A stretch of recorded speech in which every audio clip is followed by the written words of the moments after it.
ओम शांति। आप सभी को नव योग और नव वर्ष की बहुत बहुत मुबारक हो। आज की मुरली के सभी मुख्य पॉइंट के साथ देखेंगे आज की मुरली की हेडिंग। बाबा ने कहा, मीठे बच्चे, तुम ज्ञान की बरसात कर हरियाली करने वाले हो, तुम्हें धारणा करनी और करानी है। आज की मुरली से 2 प्रश्न हैं। पहला प्रश्न, जो बादल बरसते नहीं हैं उन्हें कौन सा नाम देंगे?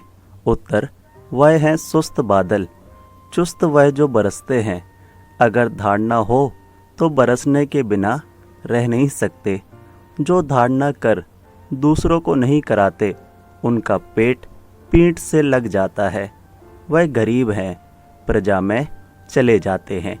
दूसरा प्रश्न है, बाबा ने कहा, याद की यात्रा में मुख्य मेहनत कौन सी है? उत्तर, अपने को आत्मा समझ बाप को बिंदु रूप में याद करना। बाप जो है, जैसा है, उसी स्वरूप से यथार्थ याद करना, इसमें ही मेहनत है। गीत बजा है जो पिया के साथ है। मुरली से पहला मुख्य पॉइंट है। बाबा ने कहा, ध्यान से सुनेंगे। जैसे सागर के ऊपर में बादल हैं, तो बादलों का बाप हुआ सागर। जो बादल सागर के साथ हैं, उनके लिए ही बरसात है। वह बादल भी पानी भरकर फिर बरसते हैं। तुम भी सागर के पास आते हो भरने के लिए। सागर के बच्चे बादल तो हो ही, जो मीठा पानी खींच लेते हैं। अब बादल भी अनेक प्रकार के होते हैं। कोई खूब जोर से बरसते हैं, बाण कर देते हैं। कोई कम बरसते हैं। तुम्हारे में भी ऐसे नंबरवार हैं जो खूब जोर से बरसते हैं। उनका नाम भी गाया जाता है। जैसे वर्षा बहुत होती है तो मनुष्य खुश होते हैं, यह भी ऐसे है। जो अच्छा बरसते हैं उनकी महिमा होती है। जो नहीं बरसते हैं उनकी दिल जैसे सुस्त हो जाती है, पेट भरेगा नहीं। दूसरा मुख्य पॉइंट है, इसको समझेंगे। बाबा ने कहा, तुम जानते हो इस बाप के रचे हुए ज्ञान यज्ञ में यह सारी दुनिया स्वाहा होनी है।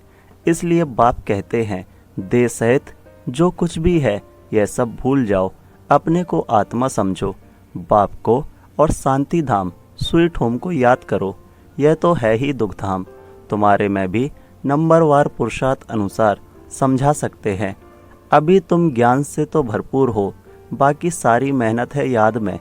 जन्म जन्मांतर का देह अभिमान मिटाकर देही अभिमानी बने, इसमें बड़ी मेहनत है। कहना तो बड़ा सहज है, परंतु अपने को आत्मा समझें और बाप को भी बिंदु स्वरूप में याद करें, इसमें मेहनत है। बाप कहते हैं, मैं जो हूँ जैसा हूँ, ऐसा कोई मुश्किल याद कर सकते हैं। जैसे बाप वैसे बच्चे होते हैं ना। अपने को जाना तो बाप को भी जान जाएंगे। मुरली से तीसरा मुख्य पॉइंट है। बाबा ने कहा, मनुष्य समझते हैं कि भगवान तो बड़ा समर्थ है, वह जो चाहे सो कर सकते हैं। लेकिन बाबा कहते हैं, मैं भी ड्रामा के बंधन में बंधा हुआ हूँ। भारत पर तो कितनी आफतें आती रहती हैं, फिर मैं घड़ी घड़ी आता हूँ क्या? मेरे पाठ की लिमिट है। जब पूरा दुख होता जाता है तब मैं अपने समय पर आता हूँ। 1 सेकंड का भी फर्क नहीं पड़ता है। ड्रामा में हर एक का एक्यूरेट पार्ट नोंदा हुआ है। यह है हाईएस्ट बाप की रीइंकारनेशन। फिर नंबरवार सब आते हैं, कम ताकत वाले। तुम बच्चों को अभी बाप से नॉलेज मिली है।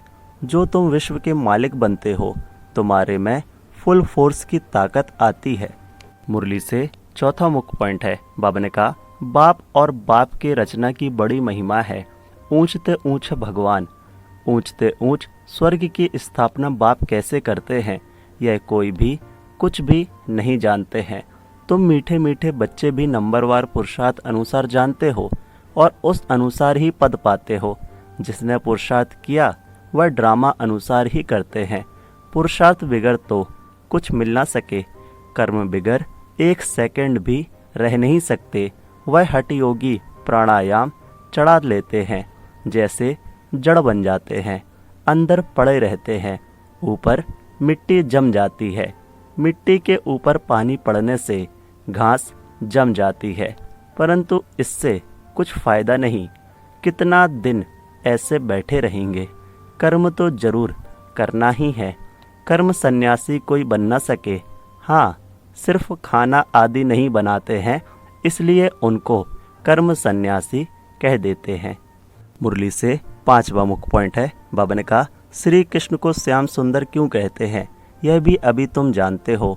आजकल तो बहुत ही ऐसे ऐसे नाम रख देते हैं।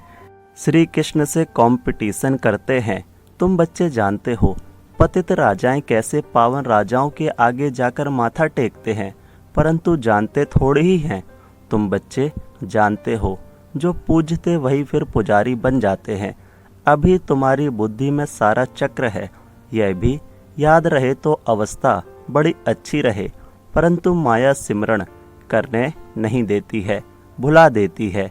सदैव हर्षित मुख अवस्था रहे तो तुमको देवता कहा जाए। मुरली से 6वां मुख्य पॉइंट है। बाबा ने कहा, बाबा तो इन लक्ष्मी नारायण के चित्र को देख खुश होते हैं। कौन? ब्रह्मा बाबा। बच्चों को भी ऐसा समझना चाहिए। बाकी कितना समय इस पुराने शरीर में होंगे, फिर जाकर प्रिंस बनेंगे। यह एम ऑब्जेक्ट है ना, यह भी सिर्फ तुम जानते हो। खुशी में कितना गदगद होना चाहिए। जितना पढ़ेंगे उतना ऊंच पद पाएंगे, पढ़ेंगे नहीं तो क्या पद मिलेगा। कहाँ विश्व के महाराजा महारानी, कहाँ साहूकार, प्रजा में नौकर चाकर। सब्जेक्ट तो एक ही है, सिर्फ मनमना भव, मध्याजीवी भव, अल्फ और बे, याद और ज्ञान। इसको कितनी खुशी हुई। अल्फ को अल्लाह मिला, बाकी सब दे दिया। किसने? ब्रह्मा बाबा ने। कितनी बड़ी लॉटरी मिल गई, बाकी क्या चाहिए। मुरली से 7वां मुख्य पॉइंट ध्यान से सुनेंगे। बाबा ने कहा, हम सभी विश्व के मालिक बनेंगे। नॉलेज से ही सब गुण आते हैं। अपना एम ऑब्जेक्ट देखने से ही रिफ्रेशमेंट आ जाती है। इसलिए बाबा कहते हैं, यह लक्ष्मी नारायण का चित्र तो हर एक के पास होना चाहिए। यह चित्र दिल में प्यार बढ़ाता है, दिल में आता है। बस यह मृत्यु लोक में लास्ट जन्म है, फिर हम अमर लोक में यह जाकर बनूंगा तत्वम। ऐसे नहीं कि आत्मा सो परमात्मा, नहीं, यह ज्ञान सारा बुद्धि में बैठा हुआ है। जब भी किसको समझाते हो बोलो, हम कभी भी कोई से भीख नहीं मांगते। प्रजापिता ब्रह्मा के बच्चे तो बहुत हैं, हम अपने ही तन मन धन से सेवा करते हैं। ब्राह्मण अपनी कमाई से ही यज्ञ को चला रहे हैं। शूद्रों के पैसे नहीं लगा सकते। ढेर बच्चे हैं, वह जानते हैं जितना हम तन मन धन से सर्विस करेंगे, सरेंडर होंगे, उतना पद पाएंगे। जानते हैं बाबा ने बीज बोया है तो यह लक्ष्मी नारायण बनते हैं। पैसे यह काम में तो आने नहीं हैं, क्यों न इस कार्य में लगा दे। मुरली से 8वां मुख्य पॉइंट, भारत अब स्वर्ग बन रहा है। कितनी अच्छी समझानी है। पता नहीं मनुष्यों की बुद्धि में क्यों नहीं बैठता है। आग बड़े जोर से लगेगी, भंबोर को आग लगनी है। रावण राज्य तो जरूर खलास होना चाहिए। यज्ञ में भी पवित्र ब्राह्मण चाहिए। यह बड़ा भारी यज्ञ है सारे विश्व में प्योरिटी लाने का। वो ब्राह्मण भी भल ब्रह्मा की औलाद कहलाते हैं, परंतु वह तो कुख वंशावली हैं। ब्रह्मा की संतान तो पवित्र मुख वंशावली थे ना, तो उन्हों को यह समझाना चाहिए। आज की मुरली से विशेष सूचना है। सभी ब्रह्मा वत्स 1 जनवरी से 31 जनवरी 2025 तक विशेष अंतर्मुखता की गुफा में बैठ योग तपस्या करते हुए पूरे विश्व को अपनी शक्तिशाली मनसा द्वारा विशेष साकाश देने की सेवा करना जी। इसी लक्ष्य से इस मास के पत्र पुष्प में जो अव्यक्त इशारे भेजे गए हैं, वह पूरे जनवरी मास में मुरली के नीचे भी लिख रहे हैं। आप सभी इन पॉइंट्स पर विशेष मनन चिंतन करते हुए मनसा सेवा के अनुभवी बने। अपनी शक्तिशाली मनसा द्वारा साकाश देने की सेवा करो। आप शांति दूत बच्चे कहाँ भी रहते, चलते फिरते सदा अपने को शांति दूत समझकर चलो। जो स्वयं शांत स्वरूप शक्तिशाली स्वरूप में स्थित होंगे, वह दूसरों को भी शांति और शक्ति की साकाश देते रहेंगे। धारणा से पहला मुख्य पॉइंट है, स्वच्छ बुद्धि बन वंडरफुल ज्ञान को धारण कर बाप समान मास्टर ज्ञान सागर बनना है। नॉलेज से सर्वगुण स्वयं में धारण करने हैं। दूसरा, जैसे बाबा ने तन मन धन सर्विस में लगाया, सरेंडर हुए, ऐसे बाप समान अपना सब कुछ ईश्वरीय सेवा में सफल करना है। सदा रिफ्रेश रहने के लिए एम ऑब्जेक्ट का चित्र साथ में रखना है। मुरली से प्यारा वरदान है। बाबा ने कहा, एक रस स्थिति द्वारा सदा एक बाप को फॉलो करने वाले प्रसन्न चित्त भव। डिटेल है, आप बच्चों के लिए ब्रह्मा बाप के जीवन एक्यूरेट कंप्यूटर है। जैसे आजकल कंप्यूटर द्वारा हर एक प्रश्न का उत्तर पूछते हैं, ऐसे मन में जब भी कोई प्रश्न उठता है तो क्या, क्यों, कैसे के बजाय ब्रह्मा बाप के जीवन रूपी कंप्यूटर से देखो। क्या और कैसे का क्वेश्चन ऐसे में बदल जाएगा। प्रसन्न चित्त के बजाय प्रसन्न चित्त बन जाएंगे। प्रसन्न चित्त अर्थात एक रस स्थिति में एक बाप को फॉलो करने वाले।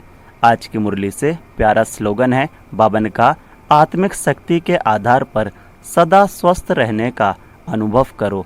ओम शांति। मेरा बाबा, प्यारा बाबा, मीठा बाबा।